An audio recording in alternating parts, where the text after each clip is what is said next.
Signs and symptoms: abdominal pain or cramping, weight loss, diarrhea, and fluid and electrolyte imbalance. They usually have pain after eating.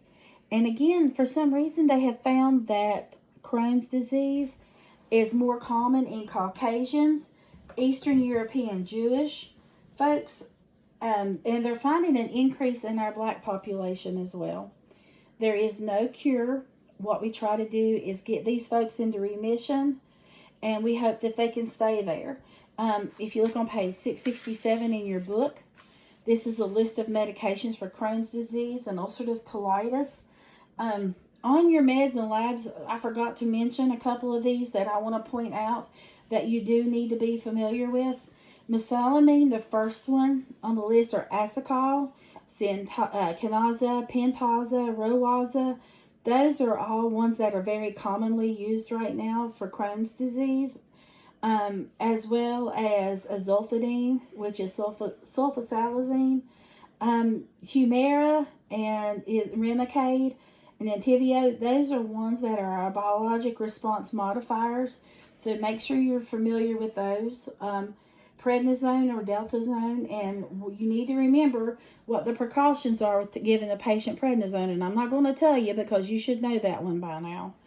Again, the medications you need to be familiar with are mesalamine, a sulfasalazine, and then I want you to be familiar with Humira, as well as Remicade and Entyvio and prednisone.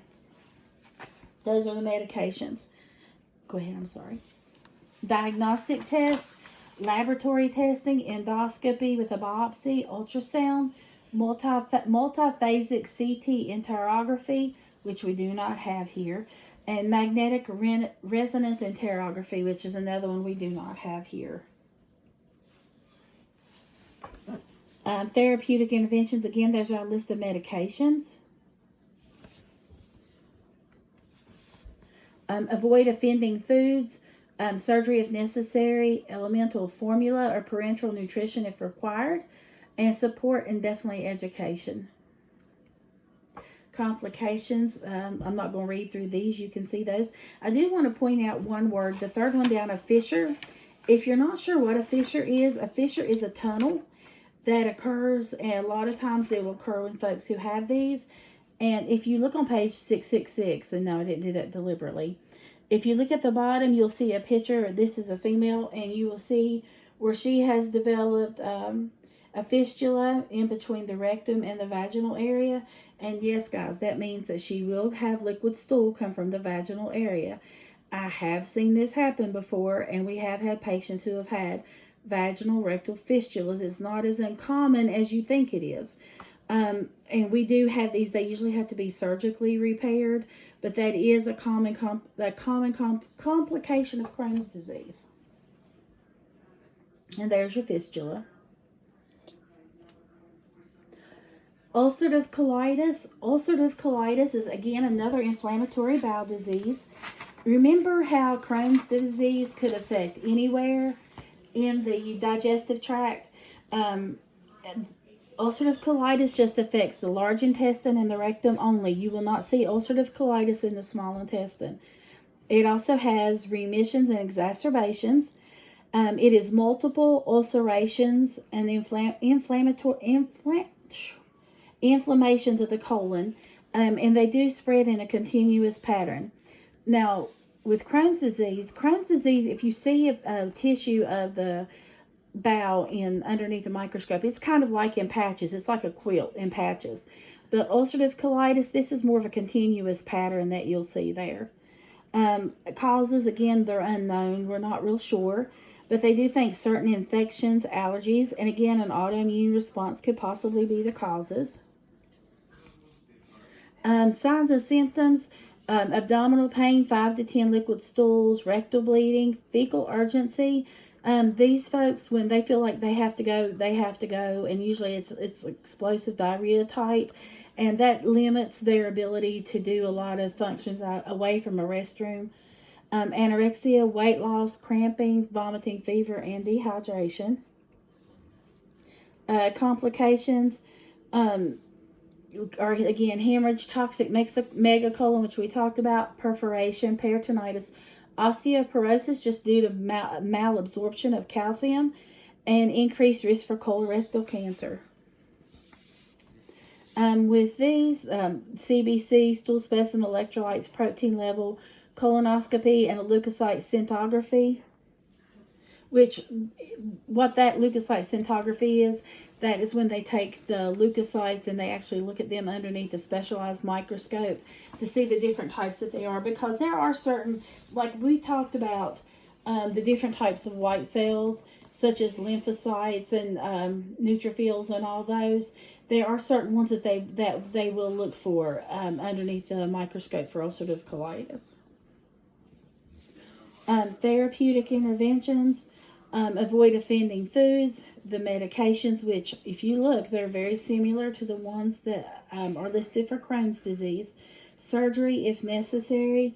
The type of surgery that they're starting to come out with now, they actually remove the entire colon and the rectum, and they will take the ileum and they'll make a J pouch in the ileum so that it can hold stool, and they reattach it to the anus, and that way these folks can actually have a bowel movement through their anus just like you would if you didn't have a problem. They don't really even have to have a colostomy, or I guess it wouldn't be a colostomy. Yeah, it would be a colostomy, or like a lower ileostomy. They're actually able to do this. So this is a new surgical procedure. I look for us to start to see it. These are all of our nursing diagnoses.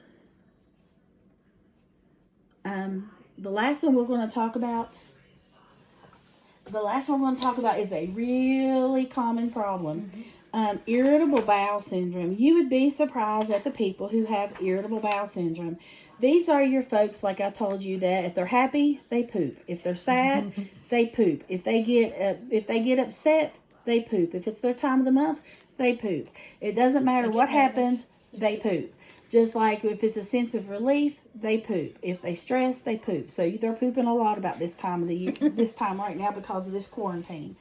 The bowel mucosa is not changed. That's a good thing. And they are not at a risk for cancer due to this, which again is a good thing. The colon is not damaged at all. It is a functional problem. The colon muscle contracts more easily and in a disorderly rate. The nerve endings to the colon are super sensitive, and they are more sensitive to your body's reactions to stress or any big emotional change. There are many different bowel patterns. You've got IBS with diarrhea. In other words, these folks are the ones who poop at every change in emotion. Then you've got IBS with constipation. These folks get constipated with every change of emotion. And then you've got IBS that will go from diarrhea to constipation. It just depends upon the emotion, and there's no way or rhyme or reason about it. Got a minute and 30 left. Okay. They may have mucus in their stool, and that is completely normal for them. Guys, remember I told you that mucus is a body's protection. When you have a upper respiratory infection, we cough up mucus, we blow mucus out of our nose. We can expel mucus through the rectum. It's just a protective mechanism. Altered intestinal motility, we've already talked about that. You can go ahead and go on, Kaden. More common in women, there is a hereditary thing to it. Bowel nerves are more sensitive. There are certain triggers, like I said, stress, food intolerances, infection, and menstruation. 1 minute. Gas, bloating, constipation, diarrhea, abdominal pain, depression, and anxiety. They usually go by history. Stool specimen, they're doing a new antibody test that can check for IBS. I tried to do some research on it, and it's just saying that it all depends upon if there was an underlying cause for the IBS, and they can do an antibody test to check to see what that underlying cause would have been. Okay?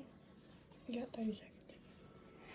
It says here you can follow a low, photo, or FODMAP diet, and if you look in your book on page 672, it will describe for you up in the first paragraph. I'm not going to read all those big words, but it'll tell you what a FODMAP diet is.